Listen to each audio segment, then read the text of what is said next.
అందరూ మంచి విషయాలు చెప్పారు. నేను సార్ ముందు చూపుకు సంబంధించి 2 విషయాలు చెప్పాలనుకుంటున్నాను.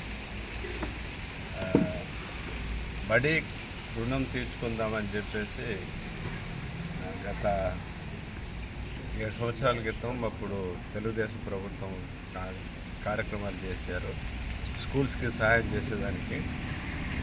అప్పటికే సారు ఈ చేడిమాల ఈ చుట్టుపక్కల గ్రామాలకి యూనిఫామ్స్ అన్నీ ఇవ్వడం, బుక్స్ ఇవ్వడం ఇవన్నీ చూస్తున్నారు. అట్లా పరిచయం అయ్యారు సార్. నేను అప్పుడు జిల్లా అకాడమిక్ మానిటరింగ్ ఆఫీసర్గా ఉన్నాను.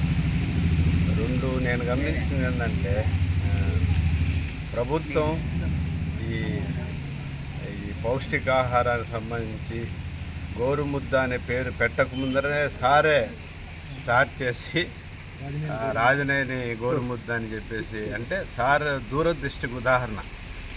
సార్ పెట్టిన తర్వాతే ఆ పేరు ప్రభుత్వం చేశారు. అలాగే సార్కి నేను ఆయన ప్రాంతం కూడా చూడరు. ఈ చిలకూరు మండలంలోనే సహాయం చేయాలనేది. నేను ఏఎస్పేటలో ఉంటే అక్కడ పెద్ద స్కూల్కి భద్రత లేదు, ఒక వాచ్మెన్ ఉంటే బాగుంటుంది అంటే నెల ప్రభుత్వ సహాయం వచ్చేంత వరకు నెల సారు నెలకు 5,000 వాచ్మెన్కి డబ్బులు పంపిస్తున్నారు. చూడండి, ఎక్కడ ఏఎస్పేట పంపించారు. దాని తర్వాత ప్రభుత్వంకి అర్థమైంది ప్రతి స్కూల్కి వాచ్మెన్ అనేది కంపల్సరీ ఉండాలని. ఇప్పుడు అన్ని చోట్ల వాచ్మెన్ ఏర్పాటు చేస్తున్నారు. అంటే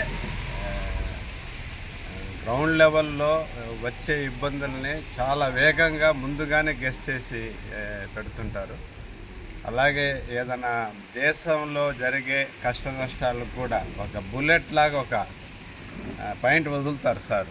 దానికి దిమ్మ తిరిగిపోయేటట్టు ఉంటుంది. అంత విజన్ ఉంది, దూరదృష్టి ఉంది. ఇటువంటి వ్యక్తులు మొత్తం సమాజానికి ఒక ఆదర్శం. భవిష్యత్తులో సార్ యొక్క ఆర్థిక పరిస్థితి ఇంకా పెరిగి ఇంకా ఎక్కువగా పేదలకి సహాయం చేసే స్తోమత భవిష్యత్తులో సార్కి ఇష్టం ఉన్నా లేకపోయినా ఒక రాష్ట్రానికో దేశానికో ప్రాతినిధ్యం వచ్చేటువంటి ఏదో ఒక పరిస్థితి వచ్చి ఇంకా సేవలు చేయాలని. వయసు పెరగవచ్చు కానీ మానసికంగా చిన్న వయసులోనే ఉండి ఇంకా సంతోషంగా ఉండి, ముఖ్యంగా వీళ్ళిద్దరిని చూస్తే నాకు చాలా ఆనందంగా ఉంది. మొన్న అసలు ఆ దృశ్యం మర్చిపోలేకపోతున్నా. ఇద్దరు చెరో పక్కన పండుకొని ఇద్దరు బ్లడ్ డొనేషన్ చేయడం అనేది చాలా అరుదుగా కనిపిస్తుంది. అది ఆ దృశ్యం నేను ఎప్పుడు చూడలేదు. ఎవరి దృష్టిలో కూడా ఇద్దరు భార్యాభర్తలు ఈ సేవా కార్యక్రమంలో ఒకే ఆలోచనతో ఇద్దరు పక్కన నిలబడి ఇట్లా దానం చేయడం అనేది చాలా ఆదర్శం.